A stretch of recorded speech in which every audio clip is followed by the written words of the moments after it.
नमस्कार दोस्तों, स्वागत बा रउरा लोग के फिर से एक नया पारिवारिक कहानी में। अगर कहानी अच्छा लगे तो लाइक और सब्सक्राइब करी और कमेंट के माध्यम से बताई कि ई कहानी रउरा लोग के कैसन लागल। आज के कहानी बा गलत काम के नतीजा। आरती और भारती दोनों बहिन रही सन। ओकनी के स्वभाव बिल्कुल एक दूसरा के विपरीत रहे। आरती ईमानदार और कर्मठ रहे तो भारती धूर्त और आलसी। आरती और भारती के शादी खातिर ओकर माई बाबूजी बड़ा परेशान रहत रहन जा। दिन उ अपन बेटी के लइका देखे शहर में गइलन। जब वो ट्रेन से उतर के स्टेशन से बाहर निकललन तबे उनकर नजर पड़ल कि एक गिरहट एक सज्जन आदमी के जेब काटता। ओकरा के उ रंगे हाथ पकड़ लेलन। गिरहट घबरा के रुपया से भरल पर्स फेंक के भाग गइल।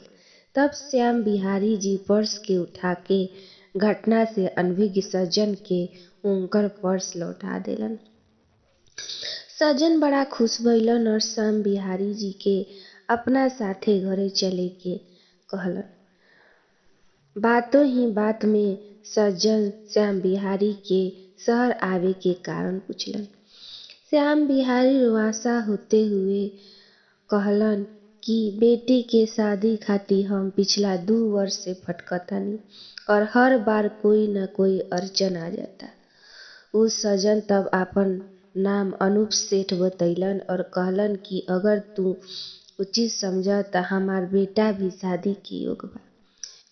ईश्वर के दया से हमरा पैसा के त कमी नइखे, लेकिन हमरा घर संभाले वाली सुशील पतोह चाही। श्याम बिहारी उदास स्वर में कहलन कि शेष जी काहे के मजाक बनावतानी। रउरा रिश्ता जोड़े खातिर हमरा में सामर्थ नइखे।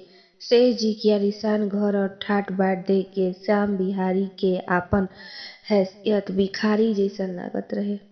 खाना खिला के सेठ श्याम बिहारी जी के अपन दुकान पर ले गइलन, जहाँ एक सुदर्शन नौजवान सारा बही खाता के देख रेख करत रहे। शेष जी बेटा से श्याम बिहारी जी के परिचय कराते हुए कहलन कि तहार बियाह इनकर लड़की से करावे के निर्णय कइले बानी।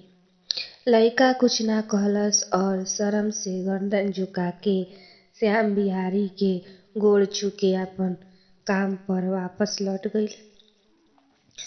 शेष जी श्याम बिहारी से पूछलन कि अगर लइका पसंद आवे त पंडित जी के बोलाई। श्याम बिहारी जी कहलन कि आज से हमार बेटी रउरे हिया, रउरे ओकर बाबूजी हई, रउरा जैसन उचित समझी वैसन करी। शेष जी तुरंते पंडित जी के बुलैलन और शादी के दिन तय करके ढेर सारा कपड़ा मिठाई इत्यादि के साथ श्याम बिहारी जी के विदाई कइलन। आरती के माई ये रिश्ता से बड़ा खुश रही। शादी के तैयारी जोर शोर से होखे लागल। भारती ईर्ष्या के मारे जलल जात रहे, मगर दिखावा खातिर खुश रहे के नाटक करत रहे।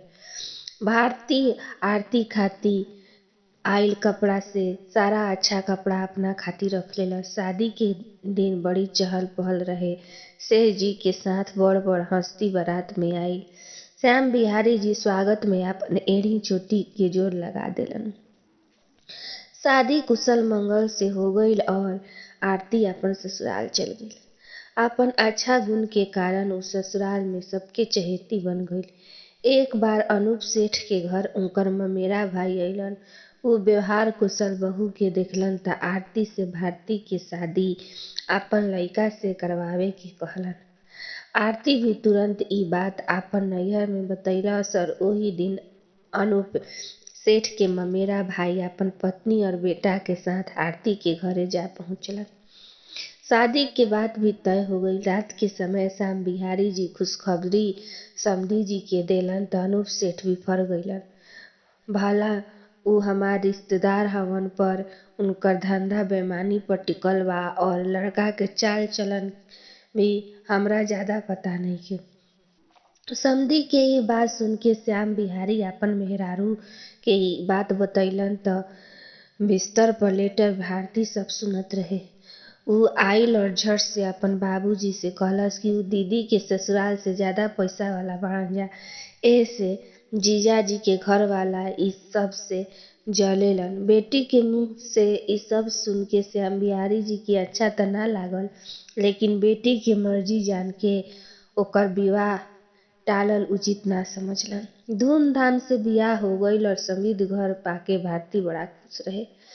उ सुबह में देर तक बिस्तर पर से उठत रहे और नौकर पर हुकुम चलावत रहे। आपन बहिन के ससुराल से उ त जलते रहे, ओकर पति भी जलत रहन। आरती के पति एक नया घर खरीदलन त भारती और ओकर पति के सीना पर जैसे सांप लौट गईल। भारती के पति एक खतरनाक प्लान बनैलन और कुछ लुटेरा के मदद से आरती के दुकान खातिर आइल सामान के लुटवा देलन। आरती के परिवार वाला के काफी नुकसान उठावे पड़ल। ई देख दुनो प्रसन्न भइलसन और बार बार आरती के घर उनकर दर्द देखे जात रहसन। आरती के पति के इंश्योरेंस कंपनी से रुपया वापस मिल गईल। ई खबर भारती और ओकर पति के अच्छा ना लगल। एक खतरनाक प्लान बना के एह बार उ आरती के दुकान में आग लगावे के योजना बनैलस। दिवाली के दिन जब सारा लोग लक्ष्मी पूजा कर अपन घरे चल गईल त भारती के पति आरती के दुकान के पीछे किरोसिन तेल डाल देलन और अपन घर से रॉकेट चलाकर वो दुकान पे आग लगा देलन। संजोगवश फायर ब्रिगेड के गाड़ी उधरे से गुजरत रहे। उस समय रहते आग पर काबू पा लेलस। दुकान के मामूली नुकसान भइल। अब आरती के पति के भी हो रहल घटना में षड्यंत्र के बदबू आवे लागल। अभी 2 दिन ही भई रहे कि देवयोग से भारती के गोदाम में शॉर्ट सर्किट से आग लाग गईल और करोड़ों के माल जल गईल।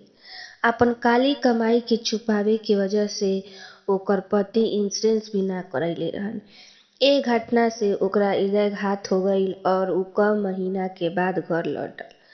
अब उ दुकान पर बैठ के अपन किस्मत पर रोवत ही रहे कि ओकर लुटेरा दोस्त जे आरती के ट्रक पर हाथ साफ कइले रहे और आपन लूट के सामान ओकरे पास बेचत रहे, उ रोते हुए आइल और बतैलस कि ओकर इकलौता बेटा मर गईल और उ अब लूट मार छोड़ देलस। आज ओकरा आपन आधा संपत्ति गवावे के बाद भारती के पति के पता चलल कि गलत काम करे के वजह से ओकर ई हाल भइल बा। उ आपन दुकान में लक्ष्मी गणेश के मूर्ति के छू के कसम खइलस कि अब उ गलत काम ना करी। दोस्तों, अगर ई कहानी रउरा लोग के अच्छा लगे तो लाइक करी, सब्सक्राइब करी और कमेंट के माध्यम से जरूर बताई कि ई कहानी रउरा लोग के कैसन लागल। धन्यवाद।